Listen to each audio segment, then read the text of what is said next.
Andy, take it away and introduce yourself, please, and let's start this thing up. Right on. Well, like I said, thank you, Peter. I appreciate being invited to talk with everybody today. I'm going to get my screen shared here. Can we see this, Peter? Are we good? Everyone can see the screen? Right on. Appreciate being here. I love the opportunity to any chance I get to talk with MSPs about something. This is a topic that's near and dear to my heart. I come from the digital marketing space, but I was a business owner, service-based business owner that went through an acquisition, which is actually why I'm here today, is we were part of an acquisition 4 years ago. And so all of these things, and frankly, I wish I would have known a lot of these things 4 years ago when this happened. And so to get to kind of share a little bit of my story, as well as what Connect Booster does and kind of how we help MSPs to maximize their valuation. That's something that's really important to all of us here. So that's the topic today, is sharing some insights on some of the perhaps overlooked metrics that really every business should be paying attention to, but more specifically when it comes to MSPs. So move in. So the topic, we'll jump right in. The agenda we're going to walk through is kind of starting from the high level and drilling our way down throughout the webinar. First, just the basics. How are the MSP businesses valued?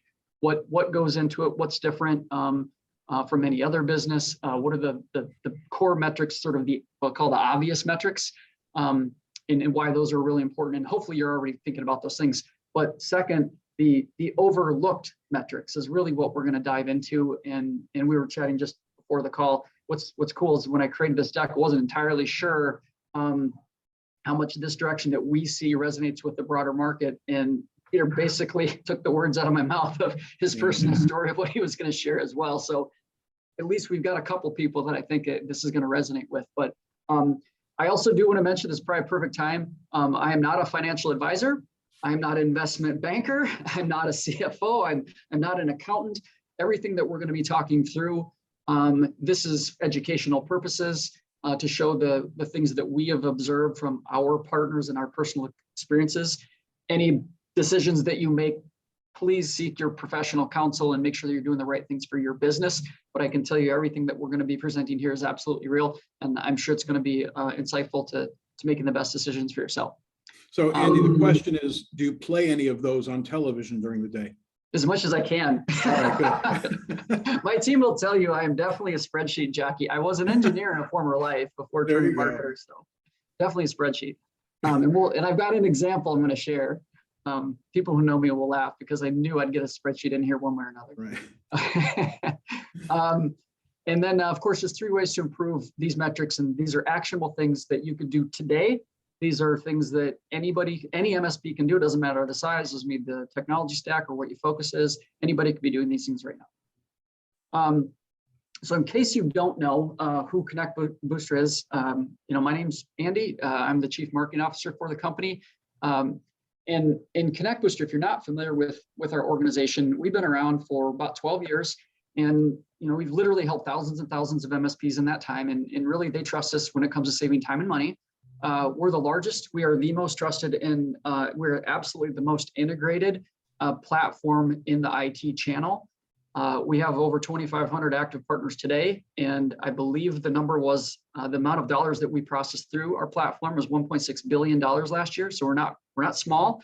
And when it comes right down to it, our job, our purpose is we help MSPs put cash in your bank faster, cheaper, and more reliably than any solution that exists, period. And if someone can find something better, I would love to hear what it is, because we'll go address that next. But that's basically who Connect Booster is.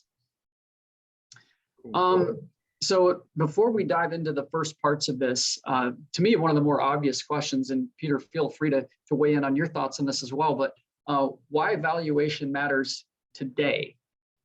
So if, depending on where anybody is in their, cycle, everybody that's on this call is probably some interest in M&A at some point, either now or in the future. But, I like the analogy of it's the best time to plant a tree was 20 years ago, and the second best time is today. If you're even considering an M&A, you should be getting prepared now. And, Peter, I'm not sure how long ago did you guys start preparing for this event that happened in February? The day after I said, let's let's work this through, and that's a fact. And I'll tell you what, we went from a I don't remember what it was called, I guess a letter of intent or something along those lines, from there to closing in 67 days, which was pretty fast. And this was a private equity deal. There was a lot of minutia. I worked 3 full-time jobs. I mean, I ran my business and spent another whatever time a week pulling stuff together, that as I was going through the process, I'm thinking to myself, why didn't I have this in place before? Now, as it turns out, it worked out well, but I'm like, this is important information. Somebody else is asking me for it because it's important information. I need to have it. I need to know these metrics, these KPIs, my favorite 3 letters. And there is no reason that I shouldn't have had them together. And one of the things that I've found is you get these things together, you put them in place, you are organized, whether or not you want to do merger and acquisition or otherwise, you have options. Absolutely. You have lots of options, from employee stock ownership to acquiring or being acquired, to whatever it happens to be. You have options. You need to know this information. And fortune favors the prepared, right? I mean, if you look at what's going on right now in the last, what, $5 trillion last year, I mean, you can talk recession and, slowing economies and things like that. But as of the first half of the year, we're still hitting record dollars invested, technology partners. Some of these banks are doing 30 deals a year. 1 out of 4 MSPs is planning some sort of event in the next 2 to 3 years. So this matters more than likely, either if you're acquiring or you're going to be acquired. Either way, this is very much in your lap, and it doesn't hurt to be prepared. And just real quick, and then I'll stop. No, I won't. A lot of people on this call know that I won't stop. It became painfully clear early on that the things that were important are not what we sell, not our cybersecurity stack. I mean, that's important, but not when you're talking about valuation and these kinds of things. It's the black and white, it's the spreadsheet, it's the balance sheet, it's the minutia that a lot of people say, well, I'm not a numbers person. Well, become a freaking numbers person, because you know what? That's your business, the numbers. Yes. Not which product you use. Yes. And we're going to get into this. This is a little bit of a, if you're not a numbers person, guess what? Your buyer is. Correct. So you better get prepared. So let's get back into that. I mean, that's, jumping straight into that piece of it. Actually, it took the words right out of my mouth. The very first question that always happens, and this is a very, no matter where you go, which, the peer groups and whatever, one of the top questions is always, how's an MSP valued? And if you don't know, the important part is there's others that do. And if you're not figuring out how to maximize it for yourself, the buyer's looking at you, figuring out how, they're counting dollars and how they're going to implement practices after they acquire you, and they're going to make the money. So you got to decide, is it going to be you or is it going to be them? And really, this is kind of a simplified way of looking at it, but buyers are going to probably put you in one of 2 buckets. They're going to say, this is a sustainable business. They've got their act together, and they are worth investing into for future growth. Like, this is a very good company. And spoiler alert, that company's probably going to be worth more. The second bucket, and the bucket that you probably want to avoid being placed into, is it's a list of customers that they can acquire, and probably pretty cheaply, because there's a whole lot more risk, and there's not going to be nearly as many buyers that want to pay for that list if that company, that business isn't as buttoned up as those in bucket number 1. Mm-hmm. That sound about right? Yep. Okay, so based on that, that's kind of your, just philosophical view of it. What actually goes into a valuation? And like I said, I'm not an investment banker. The simplest view you can look at it, and this is kind of like the stock market. It is a financial number, a profit number, like EBITDA, earnings before interest, tax, and depreciation and amortization, times a multiple. And we'll dive into both of these in just a second, but those 2 is a valuation. And obviously, if there's anybody who's super versed in this there's more that goes into it than this, but just from a very high level, as we drill our way down, this is how it starts. So first talking to EBITDA for a minute. What is it? Why is it important? If you're not super tech savvy, or I say financial savvy, think of it as profit. It's basically profit. It's the earnings you make less the costs, the expenses that you have, taking out financial practices relating to taxes, depreciation, and amortization. So for a simple, guy like me, I view this as my profit, and that is a calculatable number. It's pretty universally understood with rules and exactly what goes into it. So if Peter says, this is my EBITDA, and Joe over here says, this is mine, I can with relative confidence know the difference, that these are real numbers. There's not soft numbers. This isn't interpretation. It's not a negotiation. That is a number. And that's why that number is so important. I will say too, there is the EBITDA number, the absolute value of the EBITDA number also has an impact in what your multiple is going to be. And I'll talk a bit more about that too, but the reason that is as your MSP business grows, you're going through scaling challenges and issues. So if you're a $500,000 or $250,000 a year profit company, or $500,000 or $1 million or $2 million, you're growing and you're scaling. If you're only at a $500,000 or $250,000 or something like that, versus say a $2 million or a $5 million, this company has achieved scale that this company has not. So inherently, this company deserves likely a higher multiple because there's less risk of getting from here to here. Right. So EBITDA is its own calculatable thing, but it does have a strong impact as well to the multiple. So spend a minute on the multiple. So I remember way back when I first got interested in the stock market in my engineering days, and I was attending this webinar and or podcast, I can't remember what it was at the time, but I was all excited. I had my pen and my paper and I was going to take notes, and I wanted this equation that explained how do you get the value of a stock, and they said, okay, the first thing is just their earnings and then the multiple. And I'm like, he was like so disappointed. Like, the multiple, what do you mean? It's just a number? Like, what the hell does that mean? And then, I started, looking through this, like, well, Amazon has this multiple and 3M has this multiple, and, they're all different, and they all have these different things. Well, the truth is there's a lot of factors that drive a multiple. And now the beauty is we're talking within a sector, within the MSP space, there's not quite as many variables if we're looking at other types of businesses. But that said, the list is still pretty long. And I just put a few bullets up here as examples, but there's a lot of things that drive the multiple. Peter, anything else that I missed on here that may be worth mentioning? Well, and this goes without saying, so why say it? These things without EBITDA,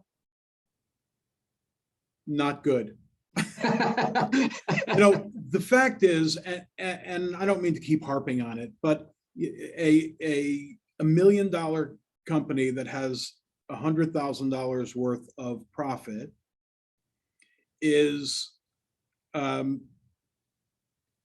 has a valuation equal to a small number. Mm-hmm. A $2 million company that has $500,000 worth of profit is not worth twice as much. It's worth 5 times as much or more.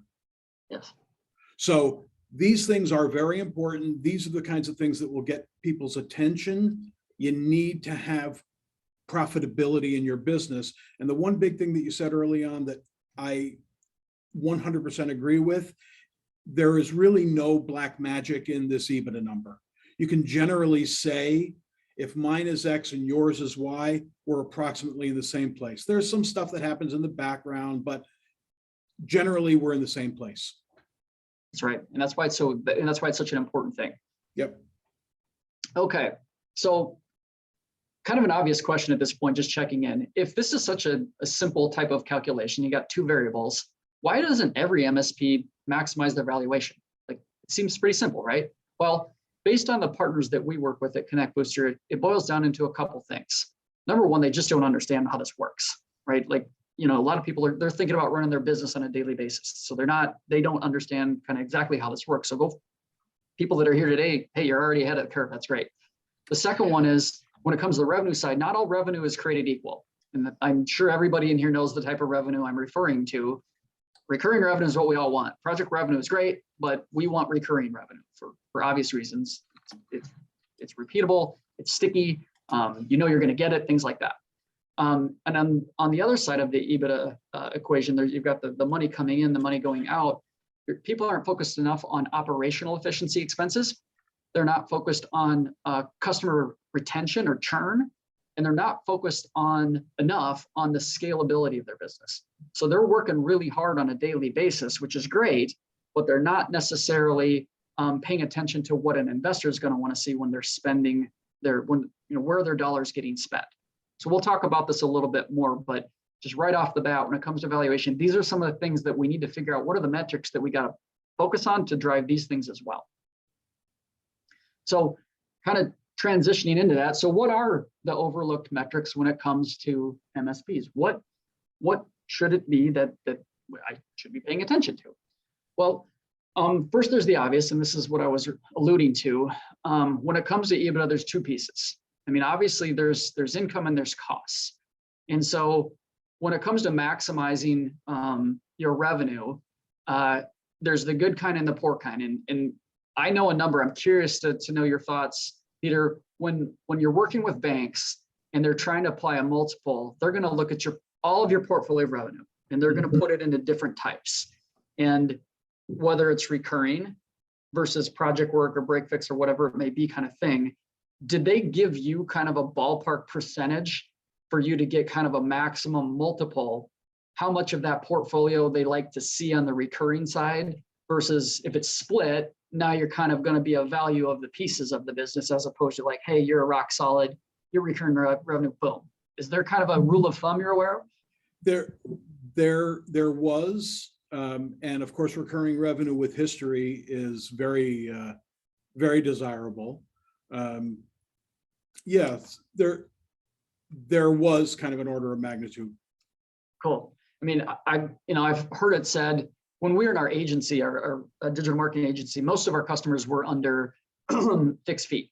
So $2,000 a month, $4,000 a month, whatever it was for SEO or digital or whatever, ads, social, whatever. We knew exactly the dollar amount we were going to get. And it was probably about 90% of our portfolio. I've been told if you can get that percentage to be about 80% or more, then a bank's going to say, you get a flat multiple based on a recurring revenue business, which that multiple is higher. If you are, say, a website company where it's all project work, which is great, and they're high dollar amounts and things like that, but there's a lot more risk with that because as soon as the project's done, where's the next one? It's not like companies are building websites every couple months. So the multiple is going to be significantly lower than it is on something that's a recurring retainer that's a 12-month agreement or something like that. Right. So if we're talking on the revenue side, of course, maximize that. That's what you want to do. And I'm not an MSP. I can't give you the best advice on how you do that. That's sort of a given that if you're looking for a valuation, that's the type of business that is going to attract the highest valuation. Now, on the other side, the other obvious piece is going to be, what costs can you trim? But of course, cutting costs at all costs is not a great strategy. It's not a great idea. And the way that I like to look at it is revenue generating expenses versus non-revenue generating expenses. And that should be, I feel like that is sort of a fairly obvious thing. Revenue generating is going to be things like COGS. It's going to be things like marketing. It's going to be things like sales. Any activities that you're taking to spread the word, generate opportunities and close deals, promotions, things like that. Those are all what I like to call good expenses within reason. You can't just grab your $1 zillion trade show budget if you're not actually bringing in new sales. But then there's the other side, which would be the non-revenue generating types of expenses. And these are the ones that really you need to take a hard look at to make sure they exist and they are required. You do have to have a facility of some sort. You do have to have technology. You do have to have accounting and legal and all these other pieces. But those are the ones that the savvy businesses are looking for efficiencies there. And they're finding the ways that are scalable, and they're finding the ways that are providing the best customer experience. If you're doing that with all of those non-revenue generating expenses, then you've got your eye on the prize. You're doing it the right way. If those expenses are not paying attention to some of those things, you might want to question, is there a better way to deploy those dollars? So kind of moving after that, and this is where it gets to me a little bit more fun, a little more interesting. This is where the example comes in. So, okay, sounds good, Peter. I've maximized my revenue. I've cut what costs I can. I'm good, right? I just get a multiple and, and away we go. Well, not so fast. not quite. And this is what, this is where things can get a little depressing, to be honest with you, right? Like you can say, here's my EBITDA. I'm Googling multiples and boom, there's my multiple. And cool, there's my valuation, right? And this is where the banks come in and say, just like you said, not so fast. Yeah. And I think this is really where doing the extra homework at this point is going to serve you a lot to being prepared for this type of event. And again, I not being, a professional, banker, things like that. There's a lot of ways to calculate valuation. There's probably at least a half a dozen or more that are fairly common in this space. But the one that comes to us most frequently, and the one that my CFO likes to harp on, which I will quote him in this, if he'll be really happy to hear me repeating this, but we're looking at net present value, and it's taking a look at cash. And his quote is, income statements are theoretical. Cash is fact. People pay or they don't. Balance in your cash balance in a bank account is fact. Income statement is important, but you have to draw against your balance sheet. Now, that might have been a lot of gibberish if you're not an accountant or deal with that stuff. But basically what it means is your income statement it's theoretical.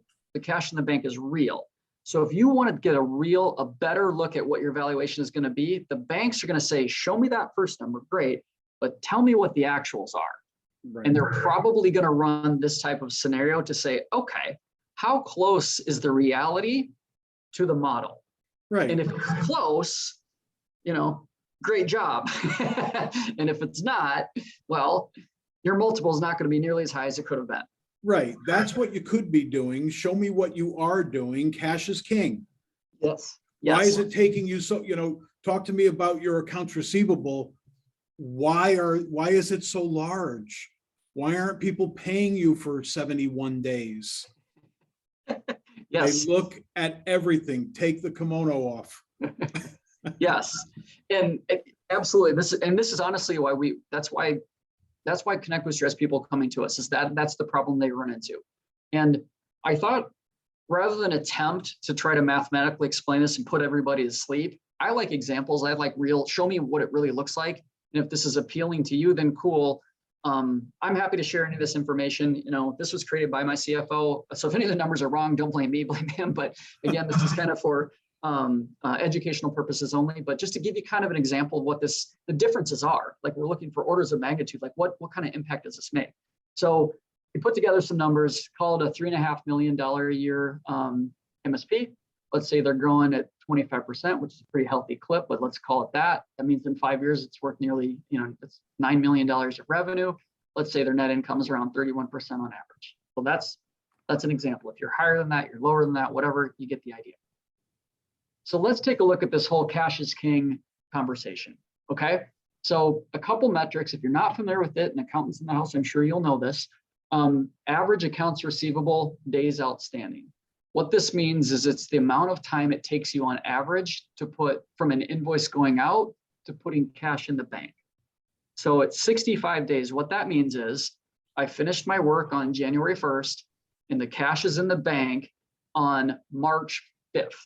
Something like that, 65, just over 2 months later. And so what that does is on a income statement, that balances. It just says, hey, those were my invoices, and it's assumed that the cash comes in instantly, right? This is going to take a look at when does the money actually show up. And what you'll see in this is there's something called free cash flow, year one, and that's this blue box here. This would be the difference between I sent out invoices of $3.5 million. I collect in 65 days, which what it means by the end of the year, I would have collected 3.4 million, which means there's a gap of $142,000. So if I take my total expenses versus the cash I collect, the actual cash at the end of the year is 40,000 bucks. Not awesome, right? After I pay taxes, amortization, all this kind of stuff, right? 40 grand. Okay.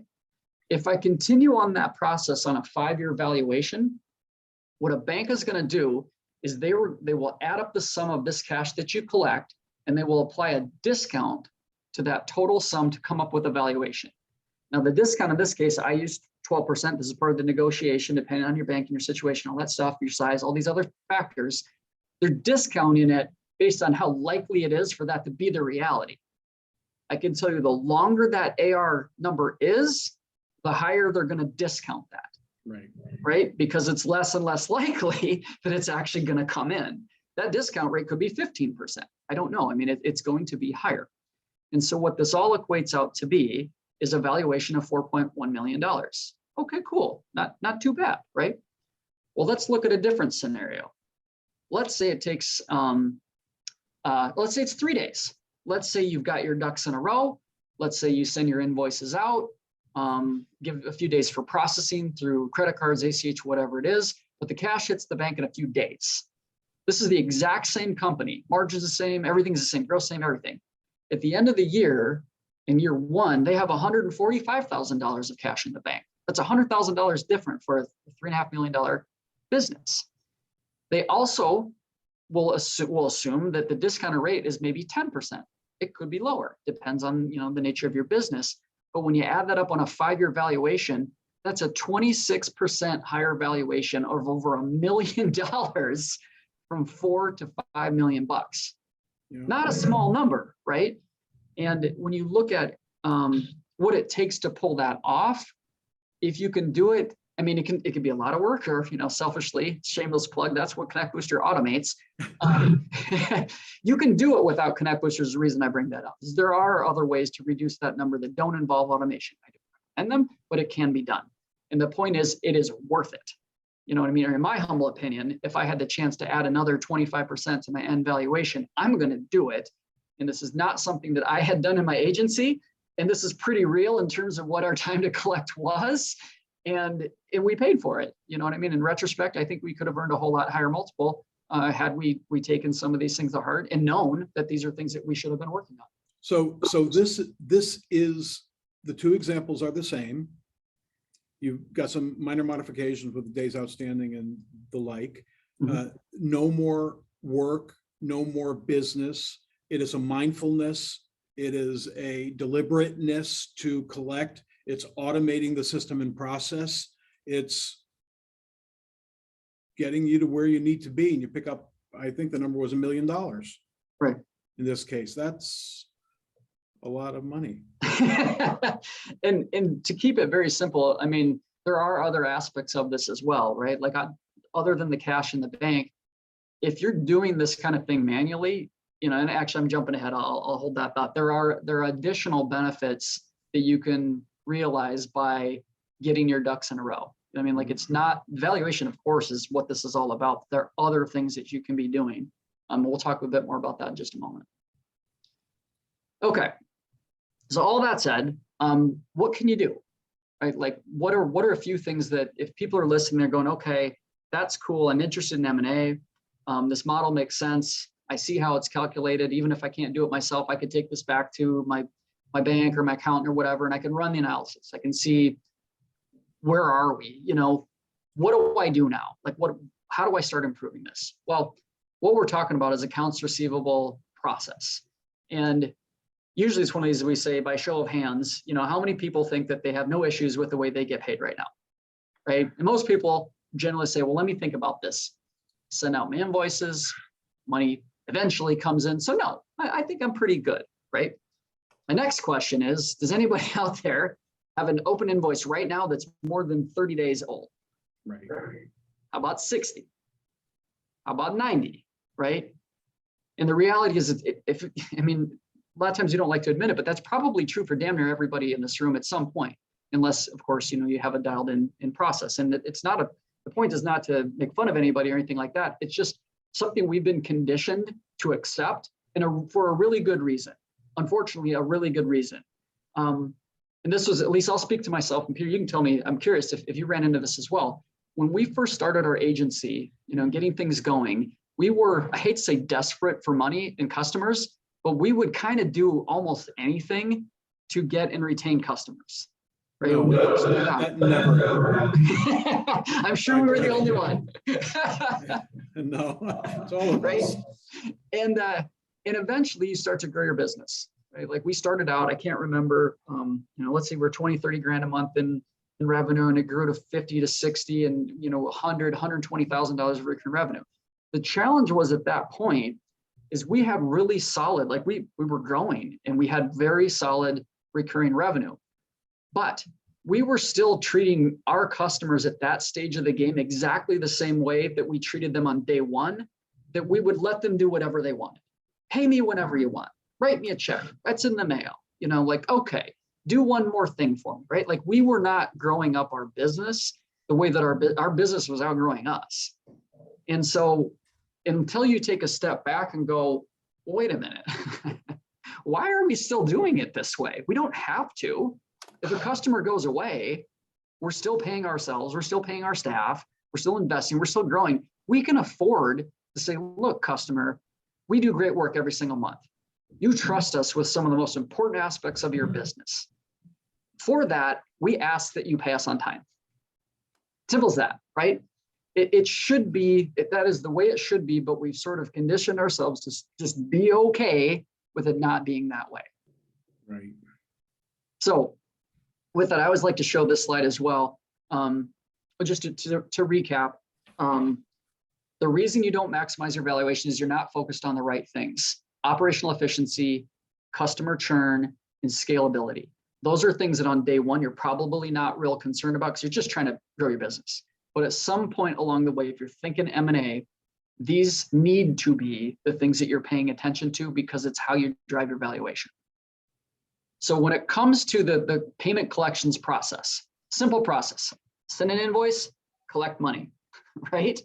Well, we decided to map this out. This used to be on my whiteboard in my office where I just said, what are all the steps that are involved with this? You've got your ticketing system and you're putting it in there, you're flipping it over to your invoicing platform, you send it out, the customer doesn't pay, they have a question, they call support, you made a mistake, you go back in, you re-update the ticket, you update the invoice, you resend it, they send a check, they call, they want to enter a partial payment, you got to reconcile it back.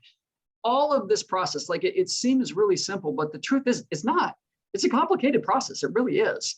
But it doesn't mean it can't be simplified, right? Like when you're starting out, this is probably, does this resonate with anybody? Yeah, totally. All these steps, do you do this? It's something that... Where are the whine, beg, and cry? Right. Yes. And who's doing this? Is this you on the weekends, when you should be enjoying your family time? Is this your spouse?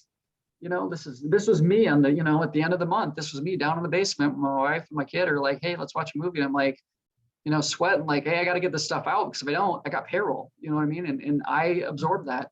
I don't remember the number off the top of my head, but the number of MSPs that have a dedicated financial accountant person that's responsible for this, it's a very small percentage. Yeah. I mean, if you have that, consider yourself part of the lucky few that can afford to do it because most of them can't. So, this is something we're taking on ourselves. So the very first step, the actionable thing today, and by the way, we do this all the time with our partners.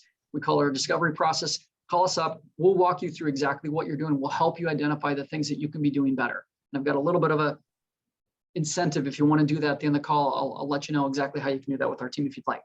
But start with analyzing what you're doing. How many steps are involved for you? How long are you currently waiting on average? Ask your accountant. I guarantee they have this. How long does it take you to get paid? And how much manual work is involved in this process? How many steps are there? Are you manually taking information from your PSA and putting it into QuickBooks or something like that? Are there mistakes being made in there? When you send those out, how are they sent? Are you literally sending them through the mail? Hopefully it's all electronic at this point, but how are you doing it? When calls come in, do you have any way for them to see past information? Or are you picking up the phone, you have to walk through? We have customers, they would call every single month and demand to see the last statements. Like, dude, I send these to you every single month. Like it's things like that. How many times are you touching the process that you really shouldn't be doing? So first step, obviously, is analyze what do you have going on, right? Take a look at the process. Second step, and this is fairly obvious as well, I hope, identify the opportunities that you have to improve. Which of those things are causing you the most friction today? And what can you do to fix them? How difficult are you making it for your customers to pay you? How many ways do you accept payment?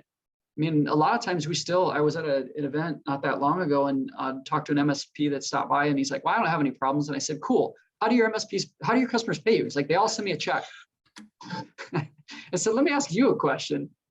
How many checks do you write every single month personally? And he said, none, everything's on auto pay. I'm like, I mean, why are you accepting payment like it's 2003, man? Like, you're a technology company, right? And he kind of said, yeah, that's maybe a good point. Maybe I should start looking at this. What can you do to automate it? I mean, MSPs preach all day long, automation, automation, automation, right? That is what we do. We have remote monitoring, we scan things, we check things, and we do it automatically. Well, this whole process, why would we do anything manually if we could avoid it? And then maybe the last piece of this, and this is what I was talking about earlier, what are you doing to make it mandatory?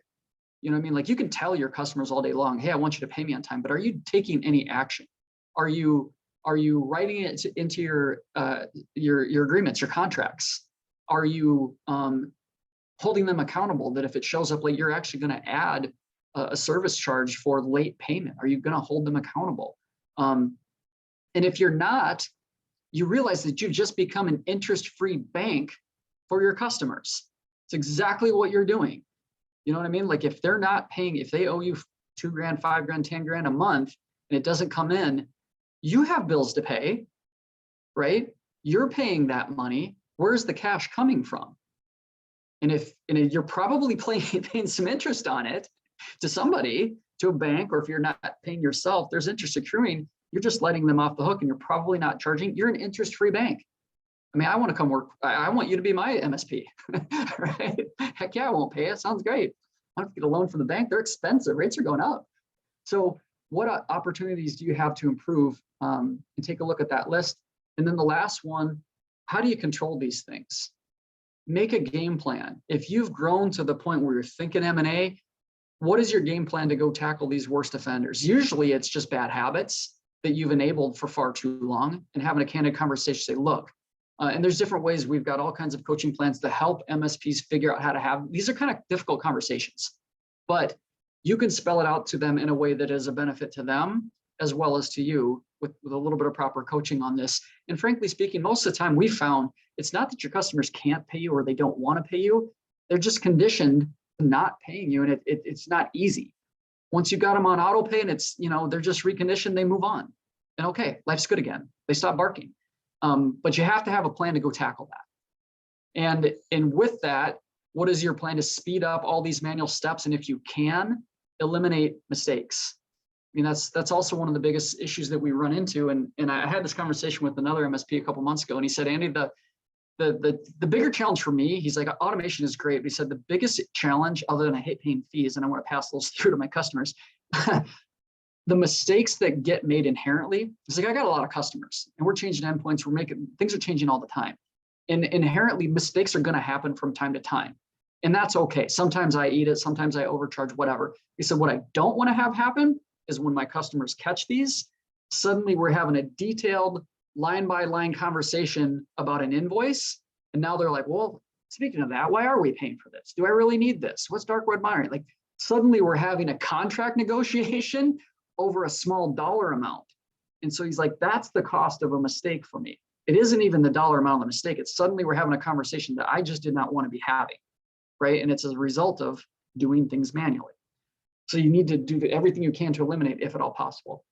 And the last one I mentioned is just, how do you make it easy for your customers? I mean, like, can you give them multiple payment options?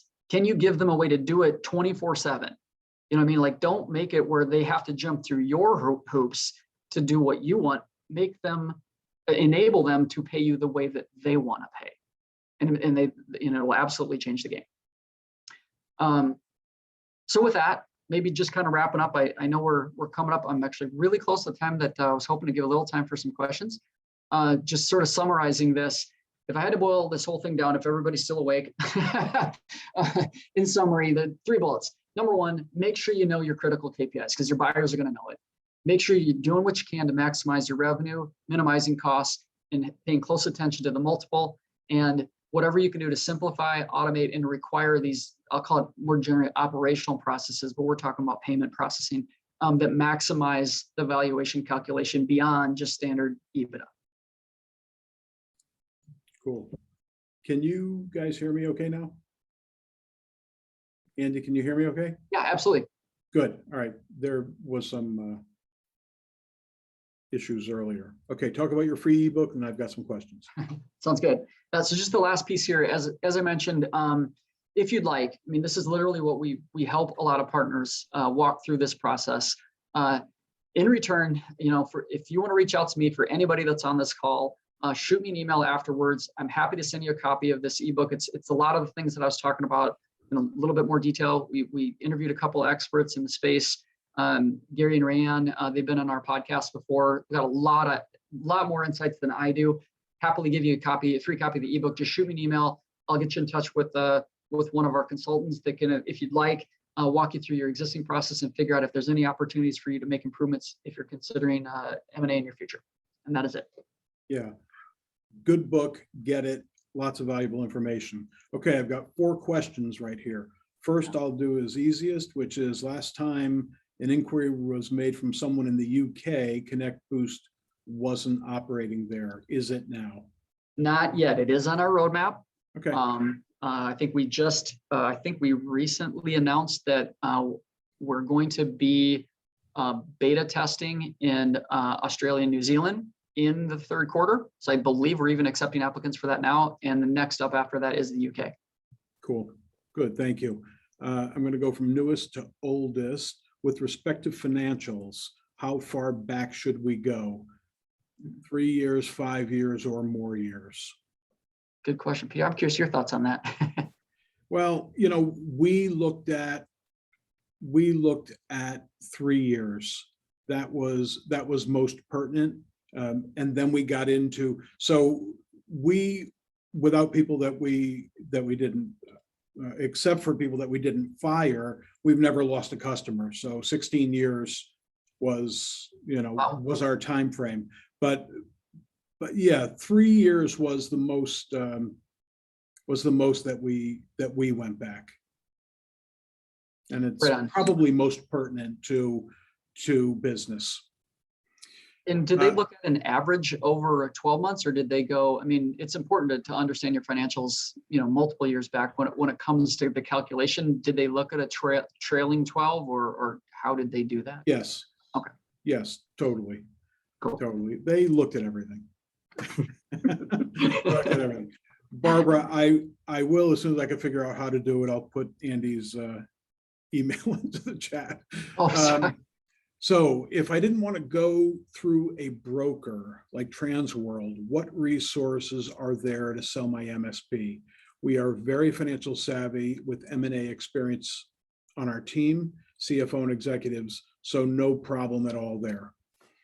That's actually a very good question. What do you think? And then I'll offer my opinion. I mean, honestly, I'm probably not the best person to ask on that. Our partners have a variety of things that they do. But answer it anyway. No, I'm kidding. I'm not the best person. Well, whatever. So answer it. No. Interestingly enough, I would talk to the community. I would get the word out there. If your phone isn't ringing now, you probably have a problem with your phone system. Because the calls, it's like they're getting crazy. But literally, talk around the community. We had this is an anonymous attendee, so I don't know who it is or whether or not you were at Producers Club last week. But there were people who were on the stage on the panel that were saying, if anybody wants to talk to us, come up and see us. The business that we're in is a very marketable commodity right now.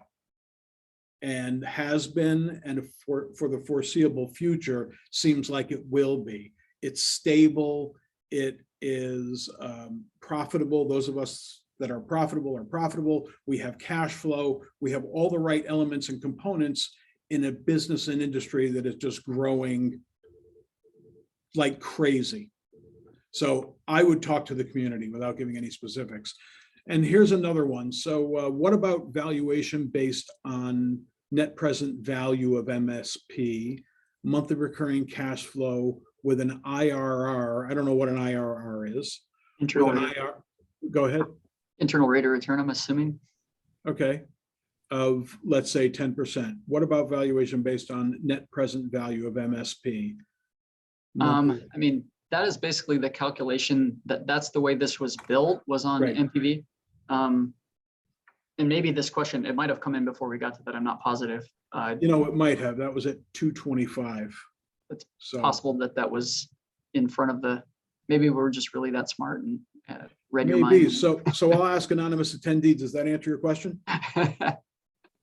You know what? I'm going to start referring to some of my family members as that, anonymous. I mean, and I do want to mention that the net present value calculation, there are other ways to do this.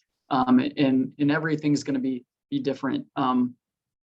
When you look at valuation or the multiple, there's going to be several. What you could take a much more concrete analytical view for everything that we brought up in the earlier slide. This is only one of them. You know what I mean? So like if cash flow is something that's plaguing your business, that's a great way to get in front of that and say, okay, if we can get this in order and you can show that to a bank or something, like, even if you recently fixed it. I mean, so if they're looking at say a 12-month trailing average and they've got a 3-year financial history and you fix this issue that historically you were 60, 70 days, late on payments or in collections, and you just recently implemented a solution and cut it down, that's going to matter. You know what I mean? Like, so it's okay if you're sort of, I don't call it late to the game, but if that's something that you're in the process of fixing, banks, they want to know that. They want to hear that too. Like, okay, cool. It's not necessarily going to bump you up, a huge amount necessarily, but it's not going to penalize you either. It is an opportunity because at some point the negotiation happens, right, Peter? Like, you've got all this stuff and you got all the cards on the table, and now we got to start talking specifics. Where are we going to come in? Here's roughly where we're starting our evaluation. Would pull it up a little bit because of this. We're going to pull you back on that. And you go like line by line and debate and discuss each and every one of these areas. Is that more or less how some of these conversations went? Yeah. So you know what? There's a 3-letter word that you'd never want to hear from a 5-year-old or from a person from the bank or an M&A company. And that's why. Why are you doing this? And there were times I didn't have an answer to the question. You have a customer who has XYZ and they're outstanding for 86 days. Well, actually, what I said was, really? And then they said, why is no kidding? They said, why is that? My opinion, the biggest and best part of this, maybe not biggest and best, you need to be in control of these elements and items. Everything else will come into place. Mergers and acquisitions, valuation, EBITDA, all that good stuff. Get in front of this thing. Know your numbers. Know who it is that you're doing business with. Get the services that you purvey to them. Get them paid for. We have enabled, as a community, lots of bad behavior. And I'm right there, leader of the pack. Likewise. Vicky, will the recorded session be shared with the slides? We can do that. Sure. Right, Andy? No issue with Absolutely. that? Yeah. Cool. And anonymous attendee, yes is the answer. We answered the question. Fantastic. Andy, any closing comments? No, I just want to say thank you. I appreciate being invited to this. We've talked a little bit in the past. We might have some additional events coming up. This one was still fairly high level. There's been a request or two to dive into more of the specifics on exactly how to automate a payment process. I mean, I blew through it in kind of the last 10 minutes, but that's if people are interested, we certainly are happy to get that into the calendar. And we also have another offering. I'm not going to talk a lot about it, but it's a potential new product offering that we would be putting into our technology stack that you can offer to your end customers, and it has to do with adding payment processing. And this is a security play It's not a commodity. This is something that's a little bit unique, and we're running pilot programs right now with some of our, a smaller group of our partners. It's called Secure Payments, and that's what we're really excited about. But that's just another place for MSPs to offer value, more stickiness, and make, of course, you'll be compensated for that. But it's pulling in one of the top cyber threats in terms of payments into the stack and into the, the purview of MSPs, because MSPs get blamed for it anyway if there's a payment breach, even if it's not something that they're controlling. And so we said, well, we know payments. Why don't we create a solution, a product, and offer it to our partners as well? So look for that in the coming future. We might do a presentation on that down the road as well. Cool. Oh, here it is again.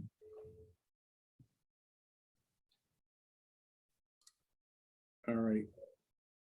There, it's gone. Everybody, thank you. I posted Andy's email in the chat again. Andy, that was fantastic. Very timely. Appreciate it. Get the ebook, and we'll be sending out slides and the recorded video link. Awesome. Thank you. Everybody have a wonderful day. Be well. Thank you.